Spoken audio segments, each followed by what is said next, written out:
Well, welcome to each of you. I'm Bill Johnson with American Decency Association, and I'm so pleased to have with us today Bob Knight. Bob, you have a rich history. I'm just looking at a portion of your bio, and I'm just going to give a very small section of it, but it's an amazing biography that you have. Um, some of the things that I have pulled out from your biography is, well, you're an American conservative and a writer and activist. I smile at that because, duh, you certainly Been are. at it a while. Yeah. You certainly are that. You're a regular columnist for the Washington Times. Once upon a time, you wrote for the L.A. Times.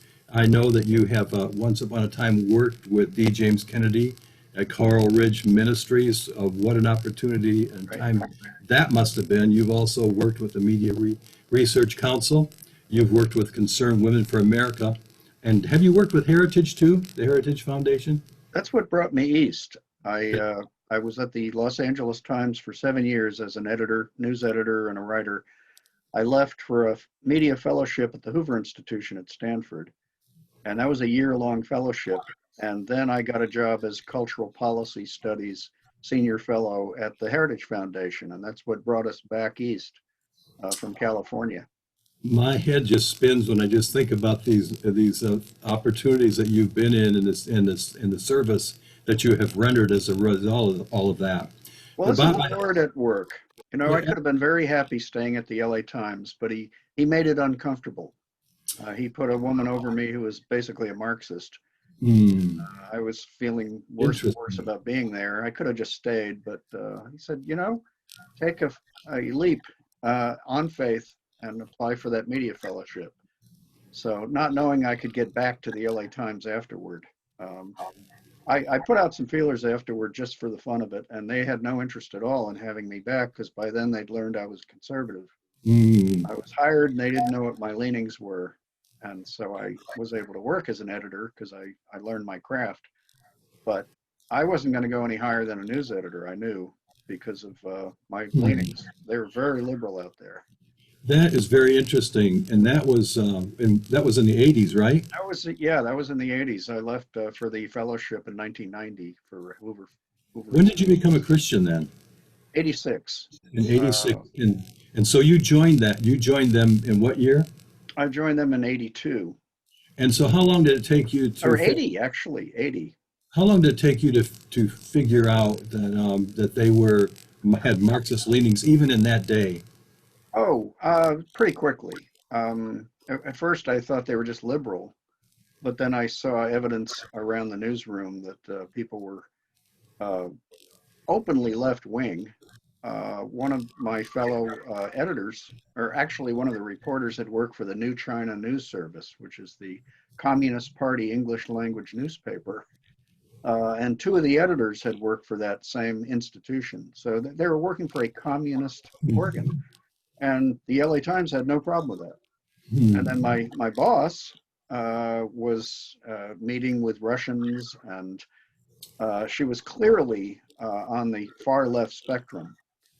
And that proved a problem for me because I wrote an article in National Review magazine predicting that the Chief Justice of the California Supreme Court, Rose Bird, would be defeated at the polls because of her ruling in 52 straight death penalty cases where she knocked down the verdicts on the flimsiest excuses. The Hmm. voters wanted the death penalty for murderers. And so she got swept out of office along with two of her liberal justices. I wrote about it, and that magazine landed on my boss's desk, and she called me in and busted me down a rank. And I said, wait a minute, Los Angeles Times writers have written for a variety of publications like Mother Jones, that's named after a socialist labor organizer. Can you hear me? It sounds a little flaky from No, this end. I'm hearing you well. Okay.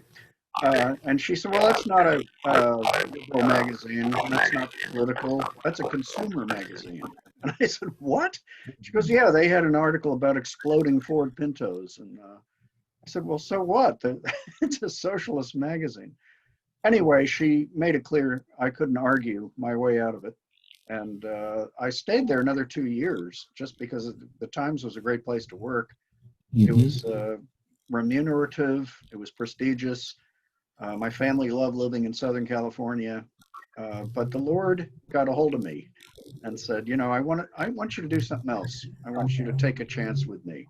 So that's when I told my wife, we're going to leave the velvet coffin they called the Times because nobody ever wants to leave, and take a flying leap up to Hoover and see where that leads. And it led to a number of other think tanks. And now today I write for Timothy Plan, Art Alley's Timothy Funds.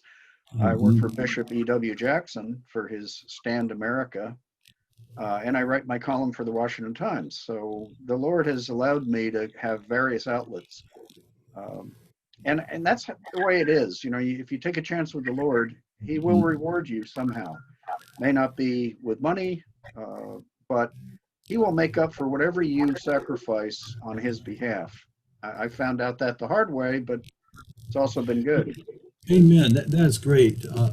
Bob, when you were at LA Times, I taught in the public schools, and so I'm just bringing that into play because I mean that's Wow. very secular and has been for a long time. But as a young Christian, I began to more and more realize, oh my goodness, this is not going to work so well for me because I need to share the gospel. And Yeah. so, but it was valuable for me because I went down deeper, with the Lord, learned about devotions and meditations and so on. So I'm wondering about you, that you must have really had some anguish, didn't you? I mean, at home and you were praying and thinking. Can you tell about it? I mean, was that your experience? I'm sure it wasn't just, well, I'm out of here. You must have gone through some struggle over that. Well, I did. When I got passed over, oh, well, I got promoted and then the promotion was taken away because of their political views. Um, and then on a daily basis, I noticed that most people in the newsroom were very left wing. And it's funny, my two friends in the newsroom who were conservative were a black guy and a Hispanic guy. And the Hispanic guy is still a good friend of mine. The Mm, black guy, he was marvelous because they were both men of faith, and they were very conservative. And they told me that they were amazed at how racist the liberals were, mm, and that they valued my friendship because I always just treated them on an even level. I didn't try to yeah. show how unracist I was by bringing up racial aspects all the time. Sure. And of course, that's where we are in this country today. They're trying Hmm. to divide us by race. Everything's race. Just a small piece of evidence is how journalists have adopted capital B for black, and some of them capital W for white. Others just use the B for black. But it's clear they're trying to make us think race first, human second.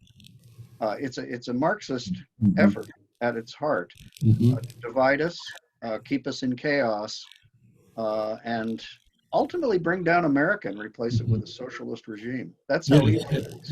and I hope to get into that a little bit further, even as we go through. I hope we have time for that. But I wanted Yeah. to start with some really quite elementary questions. And one of my first questions of that nature, elementary, is, Bob. It wasn't here. You were in California already, having that sense of Marxism and communism back in that day. Uh-huh. But but most of certainly of the Midwest. I mean, I've been a Michigan guy all my life. But it's almost like communism, Marxism was passé. It was a thing of the past. But that's really changed. But I mean, don't you think that's a changed reality? I mean, you're hanging down in the Washington D.C. circle, so maybe you don't have that much of a feel for that.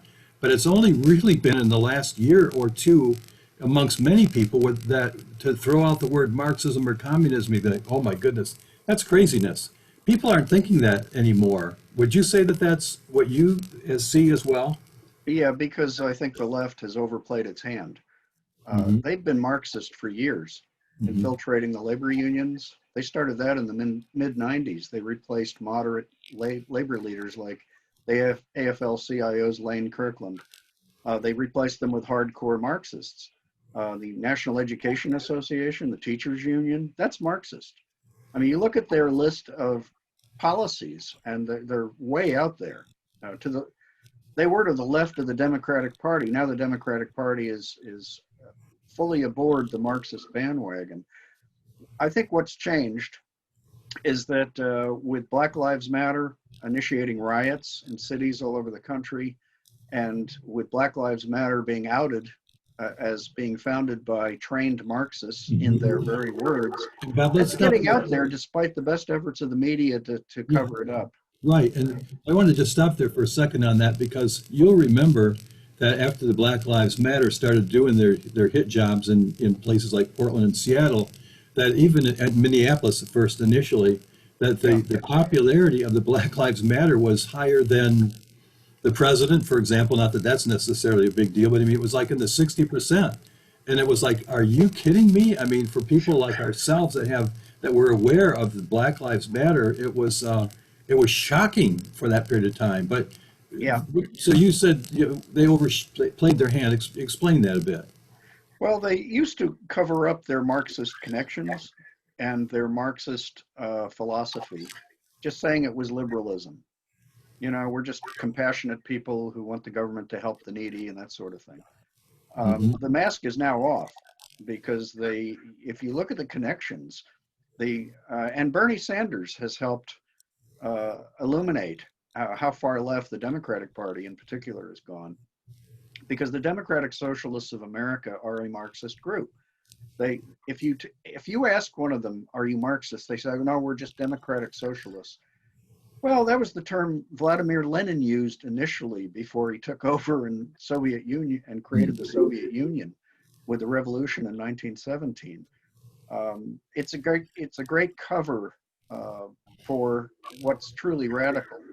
And when I say Marxist, I Hmm. mean hardcore Marxism, which believes that the state ought to own all the means of production, that the individual is meaningless, that religion is the enemy, especially Christianity.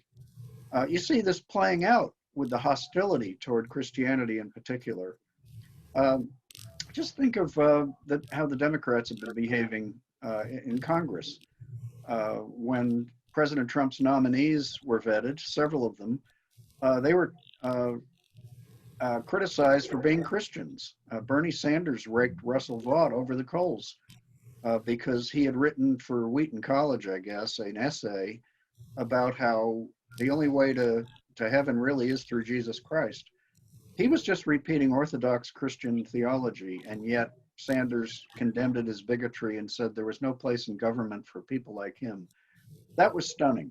He was Hmm. he was condemning all Christians in America as unfit for office. And then it Indeed. continued with Dianne Feinstein berating the Right. nominee. Absolutely. Give Uh, that quote that she gave when she oh interviewed. yeah, Yeah. yeah. She went after Amy Coney Barrett and said Hmm. the dogma lives loudly within you. That's Hmm. concerning, meaning she was a devout Catholic. Hmm. And here's Feinstein, who is of uncertain religious background. I guess she's Jewish. I don't know if she's secular Jewish. I don't know if she goes to temple. It doesn't matter. The fact that she uh, made a religious test for a nominee is unconstitutional. It's actually prohibited by our Constitution for good reason. Are you familiar with with the author Diana West? I'm sure you are, right? Yeah, I Amer- know her. American Betrayal. She was in a press conference with me when we were Hmm. calling out communism in the Democratic Party. Sure. Yeah, I, I had read American Betrayal several years ago when it first came out, and it was a gripping, shocking book yeah, that she did a great study on communism. The reason why she began to write that book was she was trying to figure out why it could be that the Muslim Brotherhood were so accepted and allowed to basically take high positions in the White House, and that how there was no pushback against them. And so that's she was trying to research that, and the deeper she went back into the 30s and the 20s and so on, and she could see that already there were like 500 communists in Franklin Delano Roosevelt's administration, and that's probably even a small number. And her research is phenomenal. And so that is kind of what I was saying when the whole matter of even discussing Marxism and communism just a couple of years ago, you'd have been kind of laughed off the corner. But yeah. now, just like you openly write about it. It's just exploding out there amongst many people. Well, So here's the thing, Bill. They managed to put a lid on open discussion of it because of the McCarthy hearings. They made Joe McCarthy, who did unearth a lot of communists in the State Department and in Hollywood, but went overboard, accusing everybody under the sun, and he was finally sidetracked during the Army hearings. Um, and the left successfully applied the label McCarthyite to anybody calling attention to anything communist. So if you call actual communists communists, oh, you must be a McCarthyite. Right. That was very effective for shutting down honest discussion It about was, this for decades. and um, her book basically makes it very clear that what was happening to him back then wasn't so much his overreach, his overstatement. It was that he was being marked like people that are stand up peoples like a Ted Cruz for example, or many other examples, how they are marked. That it was unfairly marked. Oh, I Uh, believe so. I believe he was railroaded. He and was. so even the term of don't be McCarthyism is it's problematic even today, and that's why I jumped in on that just in case that Yeah. I don't think it's fair to be hard on Joseph McCarthy, because I think he was one of us. I believe that. Well, he did a lot of good, and he's not credited for that. He's only credited for his excesses. Absolutely. Because the left writes history. You know, they took over the educational institutions. Right. The communists came from Germany, from the Frankfurt School. Mhm. Herbert Marcuse was one of the members. He wrote books that were very influential in many colleges. I had to read Herbert Marcuse when I was at American University years ago. Mhm. He came up with what was it, the politics of Eros or something. He's basically saying, well, let's have free love because that will dismantle the family-based culture. That'll make America vulnerable to a Marxist takeover. He didn't put it in those words, but that was his intent. And you see the unraveling of the moral order all over the place. A lot of it came out of academia. The one of the things that I wanted to ask you is, so here it is, along with the popularity of Black Lives Matter for a while before, as you say, they finally have been unmasked. But we at that period of time as well, and it probably even continues to this day, and I'm hoping you'll have an answer for me on that. But so one of the shocking things was how American corporations, Walmart and I mean, the list goes on in terms of putting millions of dollars even into them individually, to the point where Black Lives Matter, I believe, has more than $1 billion in their saving in their expending accounts. They're I'm heavily certain funded by you're corporate aware of that, America. aren't you? Can you think of some other names of corporations that are also back that? Oh, I think Right. all of the major ones have contributed. I And think you're right. part of it is, it's the don't hit me, we're not racist. So look, we're giving to Black Lives Matter. This is virtue signaling on a large scale.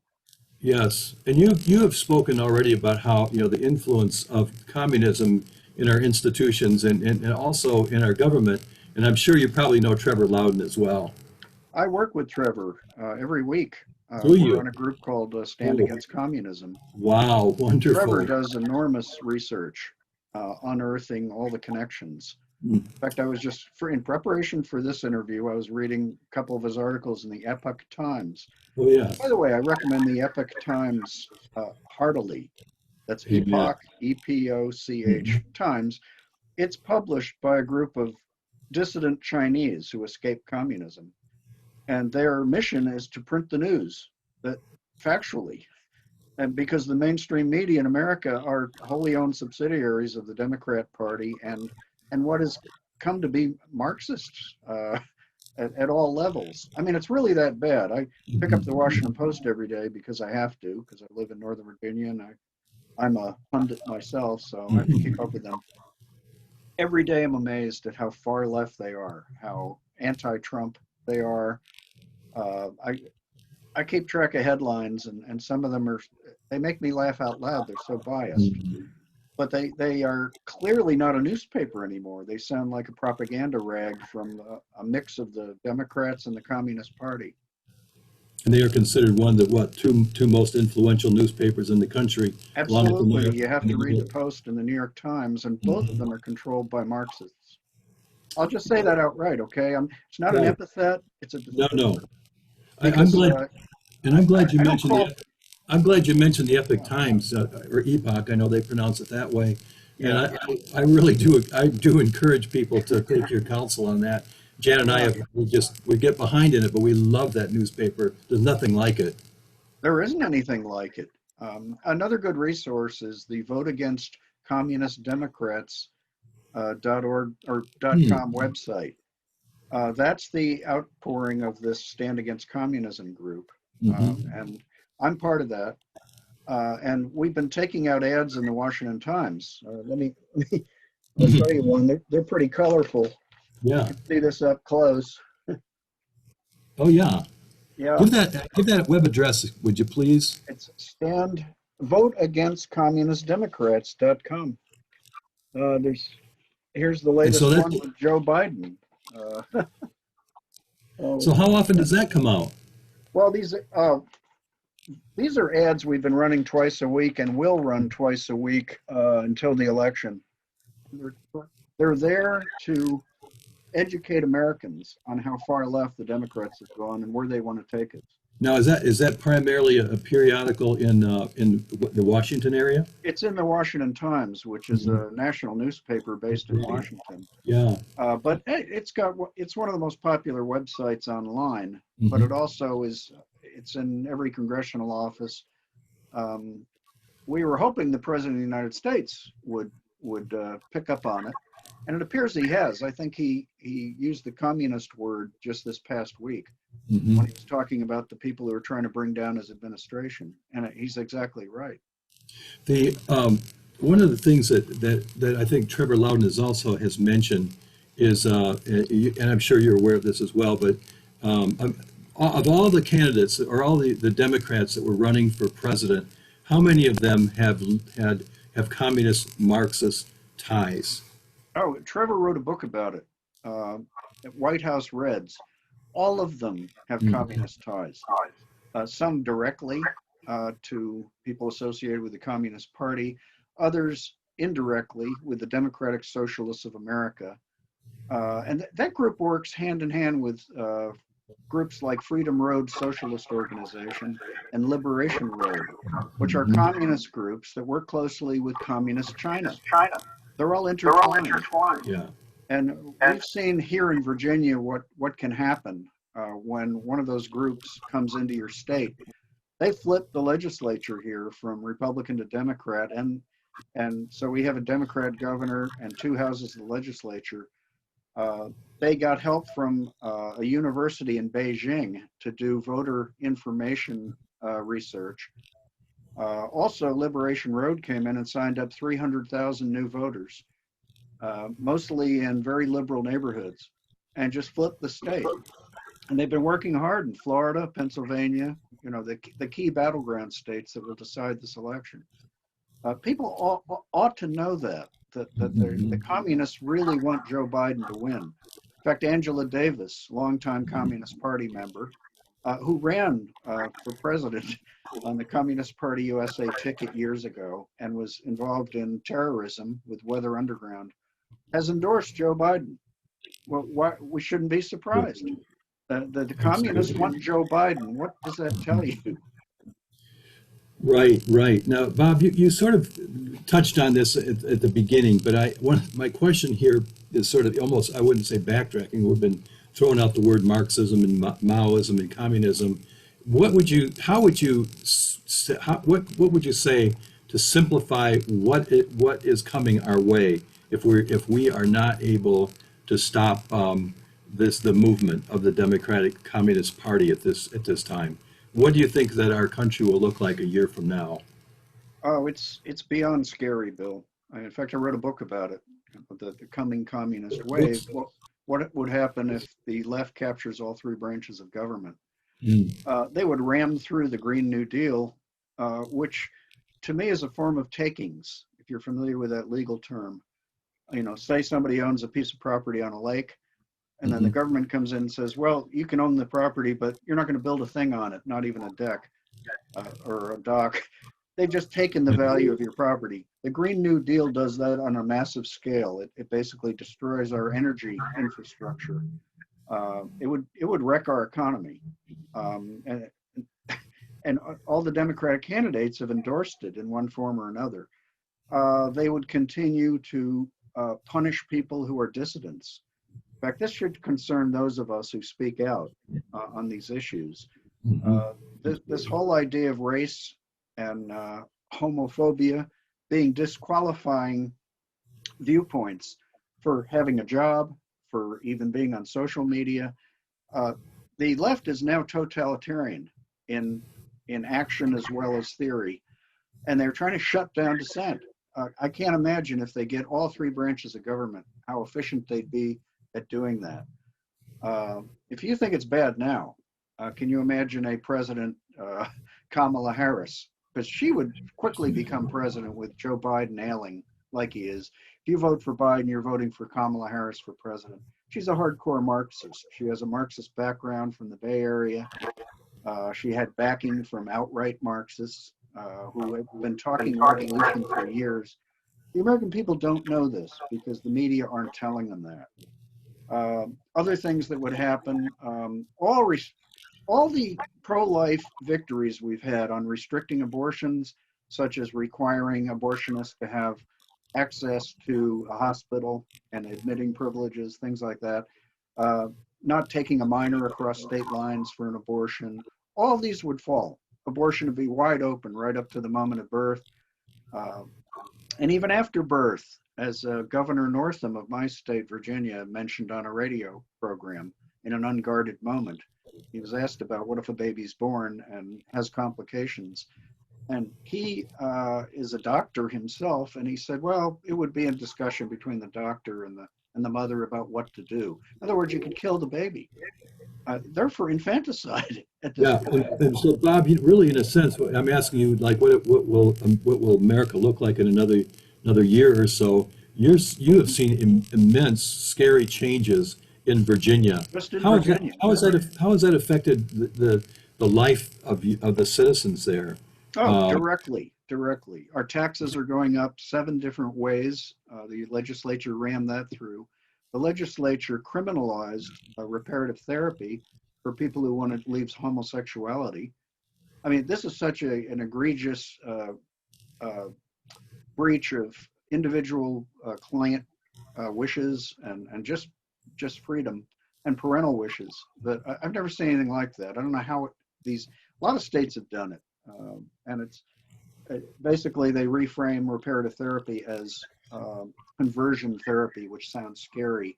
And it's nothing like what really goes on, which is just talk therapy. You know, people go in, they have unwanted feelings, and the therapist help them overcome them. And they have a lot of success stories that aren't allowed in the media. But they've criminalized that, but they also started regulating gun sales. They rammed through some gun laws. They want to ban guns entirely. They've made it very clear they want to they want the Second Amendment overturned. do you, They have imposed environmental restrictions that are going to raise the price of our electricity. They say they're just getting started. This is really scary when you have Marxists running your government. One liberal calls after another. Now, Yeah. one of the Oh, you and had, education. I really need to add this Mhm. because in Loudoun County, which is in outside DC, and it's the richest county in the country supposedly now, they have just adopted critical race theory to be taught. They've spent $400,000 to impose critical race theory, and critical race theory is backed by Black Lives Matter and pretty much all Democrats. And it's very simple to explain. America is an evil racist nation. White people are oppressive. White people are obsessed with white supremacy. And anyone who denies this is a white supremacist by definition. Can you imagine children hearing this who, different racial playmates, and suddenly race is at the forefront of everything? It's a great way to divide us into groups that can be easily manipulated. That's why the Marxists who are imposing this, and it was cooked up by a Marxist, Eric Bell, know how dangerous it is. That it's part of their revolutionary effort to bring down America and turn us socialist. and Bob, that is another term that is really pretty new to most people. The critical theory, critical race theory. Yeah. Even that's one of my questions is to explain that. when we hear that our school systems, that some school systems have been teaching critical theory for a long time, that is Yeah. a hard one for me to get to really grasp and really truly believe. But you know, you would have information about that. What I mean, what form does that take, and how does that come through history? Does it come through social studies? Does it come through literature? Does it, and how, if so, or what can you tell me about that? Is it as broad based as what we're hearing it is? That Well, it just is. is. Yeah, they want Yes, to. it They is. Yeah, they don't just have a session on critical race theory. They say that every subject needs to be inculcated with it, so it has a saturation effect. So kids are living in this fishbowl of constant racial consciousness. And do you Uh, think it's broad based, and do you think it's been going on for a number of years? oh, it has. And if you want to see a counterpart, look at California schools, which have the equivalent in LGBTQ training.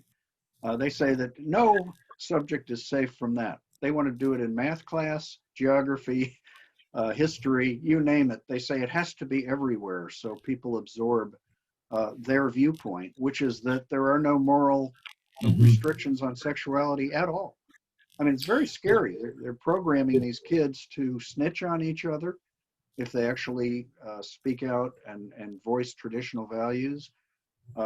And critical race theory, the program in Loudoun County, as introduced, or would order teachers to inform on students and other teachers who didn't toe the line on critical race theory. I mean, that's right out of the Soviet Union and communist North Korea, where you snitch on people Yes. and report it to the authorities.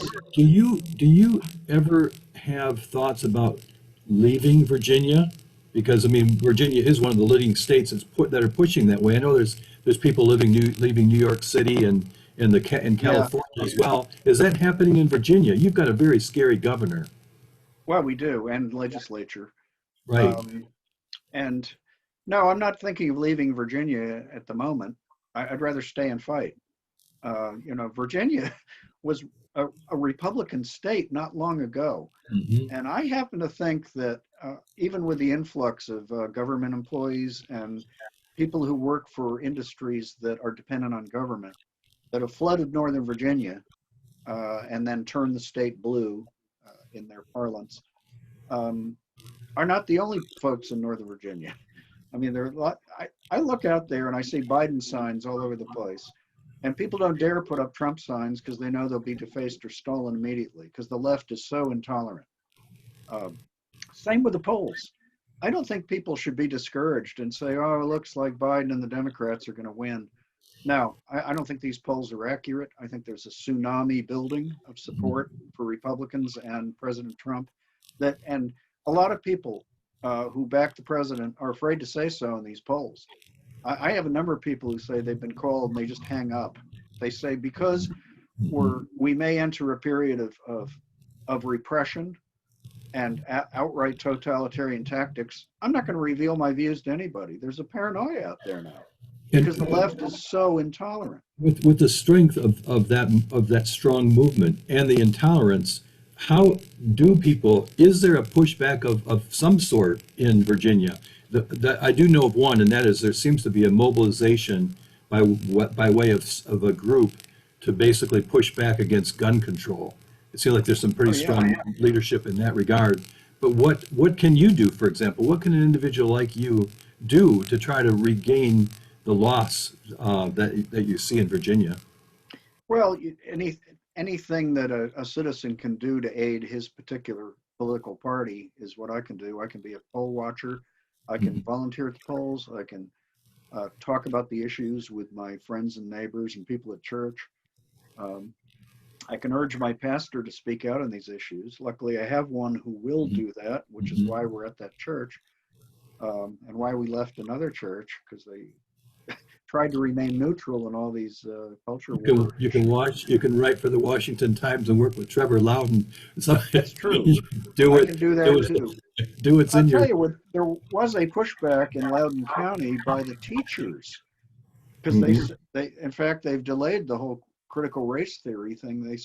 not because they aren't leftists themselves, but they abhorred the idea of snitching on their fellow teachers. They said that's a bridge too far. So that's what I talk about, the left overreaches. The devil always overreaches, Mhm. always. He's a creature of excess. The Yeah. devil is, I believe, misusing people on the left for his ends, which are to destroy America as Mhm. we know it, because we're the last best hope on earth. Jesus Christ, of course, is the ultimate hope. Amen. But as far as a Yeah. temporal instrument, the United States is irreplaceable. I Mhm. mean, we maintain open seas all around the world with our navy. Everybody depends on us. They look to us for how to operate an open society with free institutions. Um, they look to us for technological innovations. We're the liberty leader in the world. If we go away, there's no alternative. So, So true. Now, when you were working with DJ Kennedy, oh, those I'm are having difficulty. Can you understand me? Because you're breaking up. I can hear you very well. Oh, there you go. Yeah. You're back. Okay, maybe I Yeah. just need to get a little closer. No, I can hear you very well. Okay. But now I thought that these two books that were written by D. James Kennedy, one of them you wrote, The Coming Communist Wave. Yeah. What happened? Did you write that? I did. So, whoa. How long ago did you write that? Oh, it just came out this year. Okay, well, lift that thing up. Alexa asleep. Yeah, All right. Here. yeah, This is the book. It's available on my website at okay, roberthknight.com. yeah. And So what I've happens now? There's encouraged this people.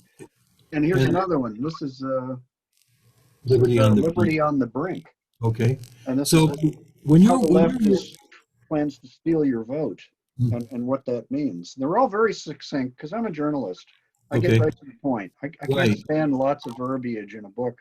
Boy, there's man, this is 63 pages. This is 93. Wow, wow, Uh, that's noteworthy.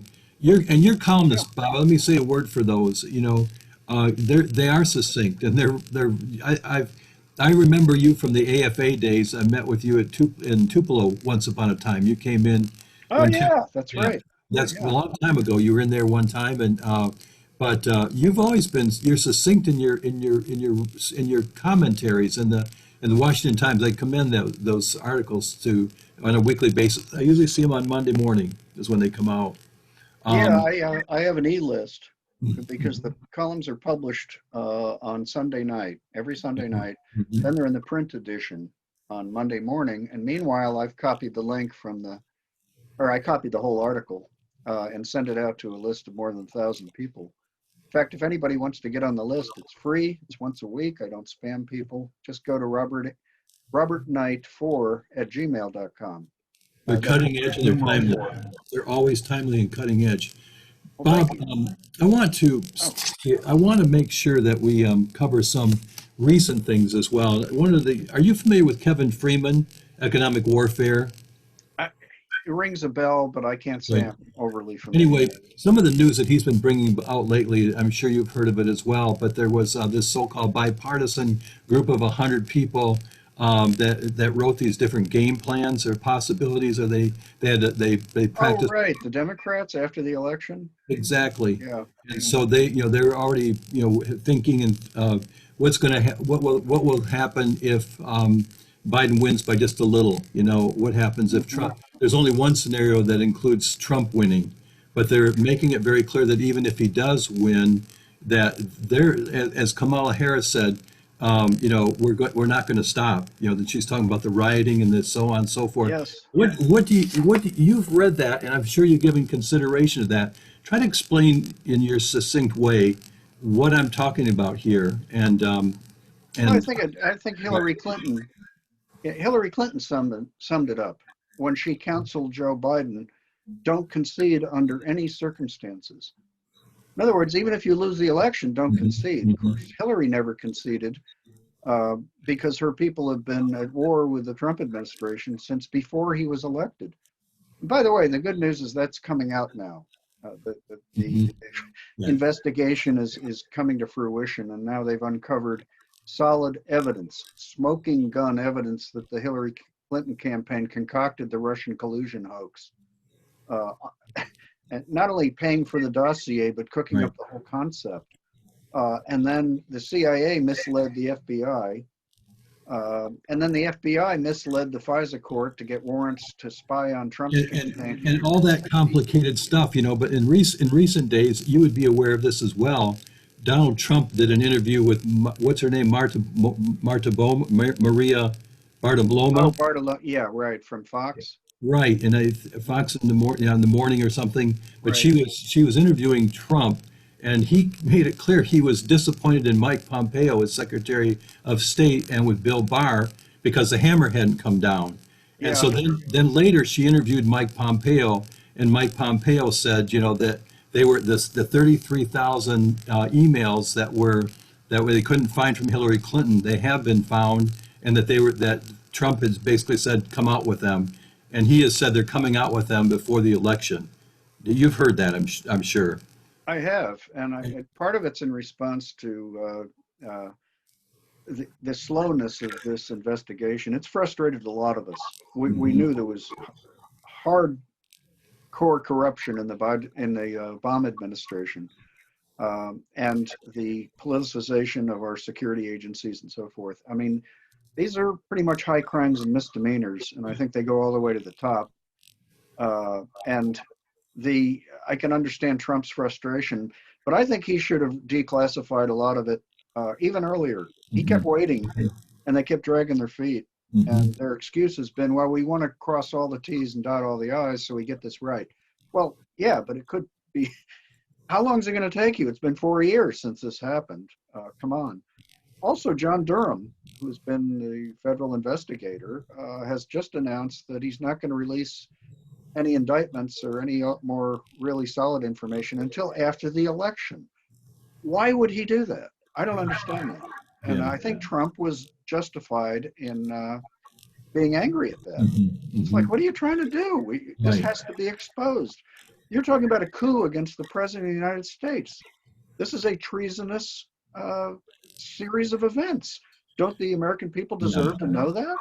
Yeah. There's. To me, I'm just Bill. It's frustrating knowing this stuff because of alternative Mhm. sources. Yeah. Like Trevor Loudon, like Diana West, like Yeah. Claire Lopez, And like former yourself. CIA agent, and the Washington Times and Hmm. Epoch Times, and then looking at the networks and the New York Times and Washington Post, and not seeing anything about it. Hmm. They're just, it's like the Soviet press. Right. They just won't publish the truth anymore. That's so sad. That We have to bad. look we have to look to people like you and Diana West and the names that you mentioned to find out what the real truth is. Yeah, And we fulfill that in our ministry. There's people that love our newsletter because we spend time digging down in this stuff, yeah, and laying it out there. And there's people that don't even have a computer, that don't have social media, and that they just when we send the newsletter out, it's like their eyes open up to like that's they can't believe what's going on.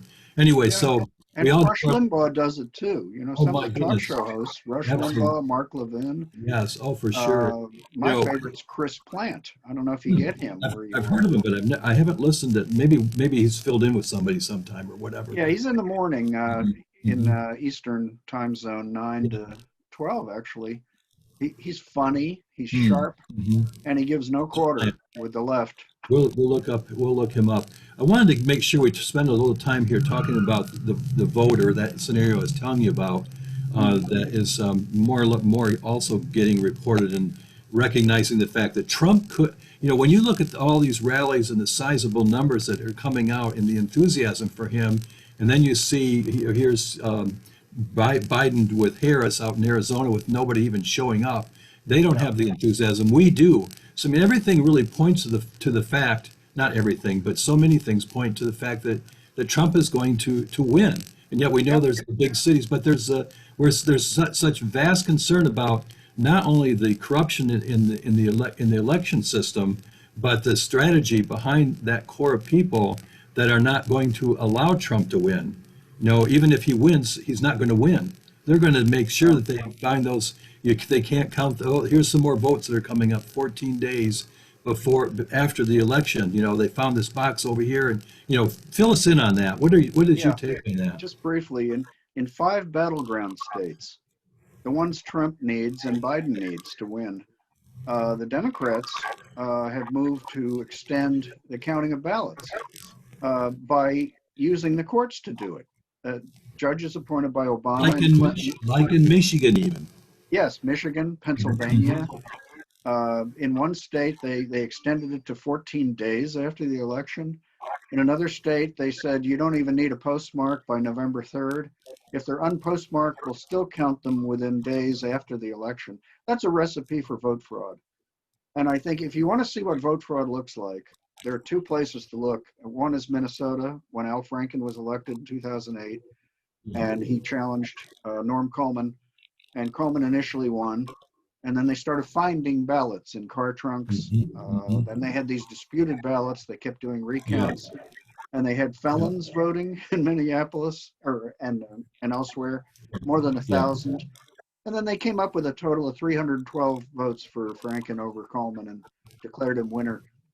yeah, Clearly stole the election. And then he was the absolutely. final vote for Obamacare. Orange County, California, where I lived when I worked for the LA Times. Yeah. One Republican candidate last time around was up by 14% on election night. Then the ballots came in. 200,000 ballots flooded in from who knows where. All the Republicans lost, and Orange County went 100% Democrat. That doesn't make sense. That has to be vote fraud. And I It think does. the idea of mass mailing ballots based on voter registration, but not on solicitations. That's what President Trump likes to call it, solicited ballots. We call them Yeah. absentee ballots. You've got to go in and make the effort. You've got to show ID. Therefore, the government will send you a ballot. But to just use the voter rolls, send them willy-nilly to every household, basically, that kills the secret vote, the secret ballot, which protects election security. You don't know who's getting them on the other end. You don't know how they're being filled out. You can have goons going door to door saying, "I see you got your ballot today. Let me help you fill it out." And if you don't, yeah, the whole idea of safe elections came with the Australian ballot, they called it, where you could go close the curtain and vote your conscience. That ends with mail balloting. You don't know where or who gets them. And they've been caught in many states, especially South Texas, the politicaros, going door to door, actually coming with ballots, telling people to sign it, and then they fill them out for them. I mean, this is vote fraud at high levels. Bob, so what do you surmise? What do you and your guys that get together and discuss, like Trevor Loudon, I'm sure you probably talked about this stuff as well.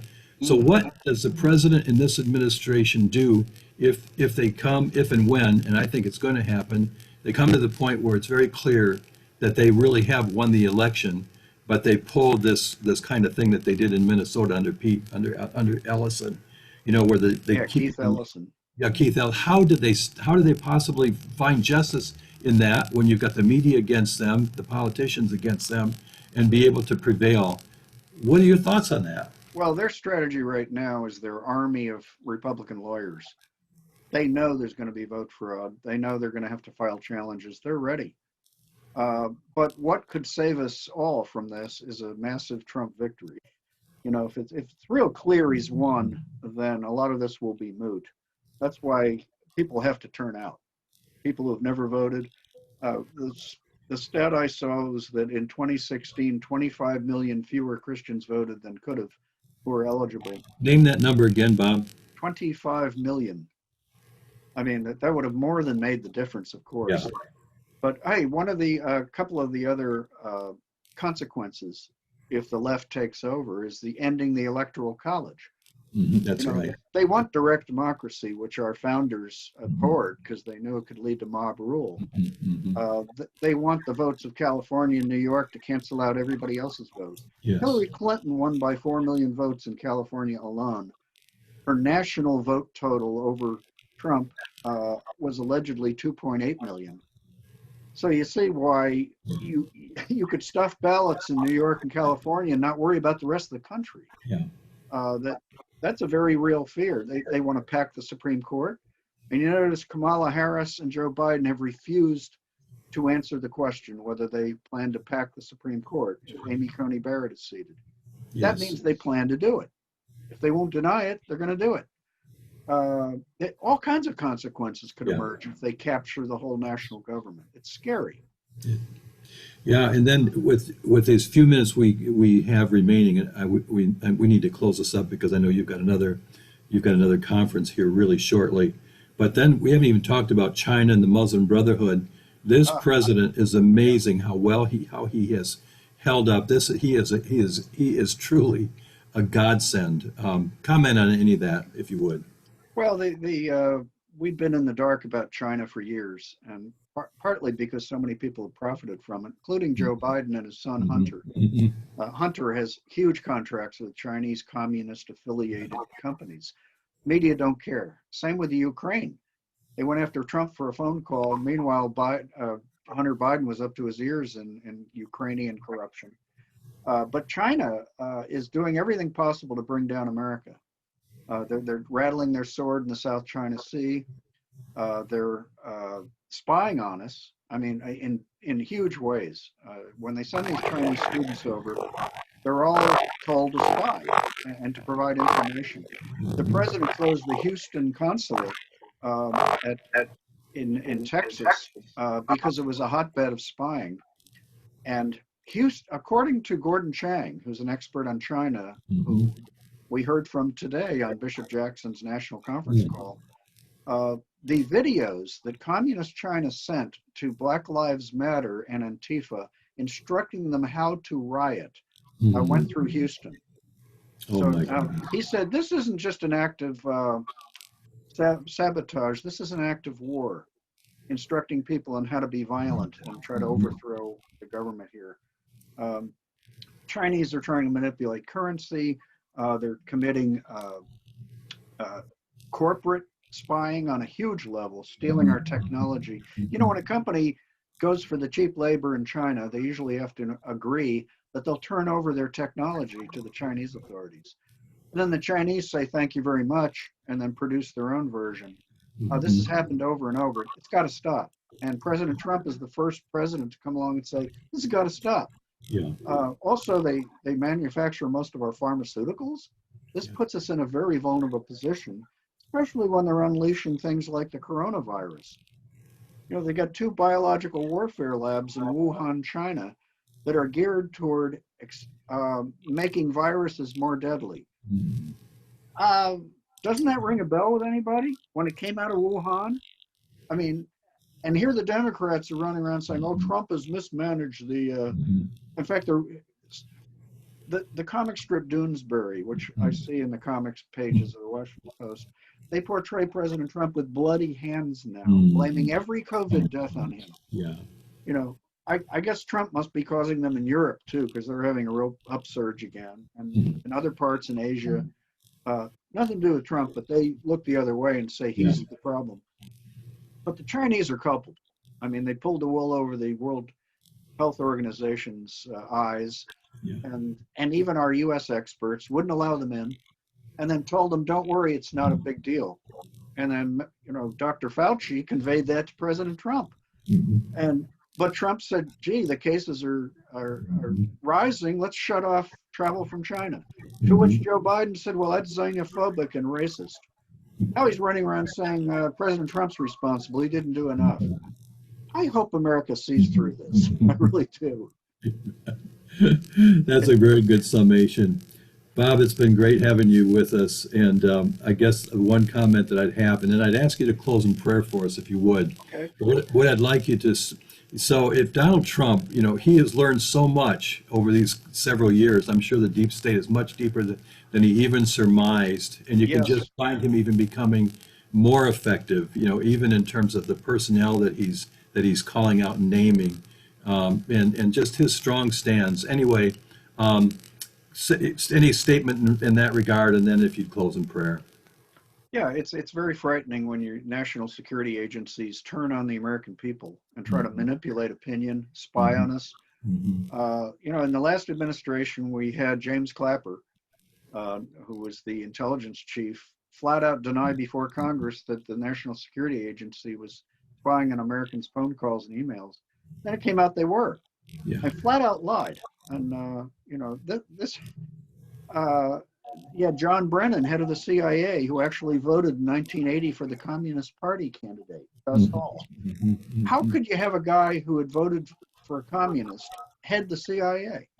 I mean, the deep state is more corrupt than we ever dreamed, and it took President Trump to reveal it. It's so And true. to the Christians out there who are put off by President Trump's crudeness, his kind of Yeah. quick trigger temper, some of the dumb tweets. Let's face it, we don't like any of that. Mhm. You know, I don't like his personality, frankly, Mhm. but the Mhm. policies he's put into place, protecting religious liberty, pro-life, Right. putting America first, bringing back our economy, freeing the energy Mhm. section up.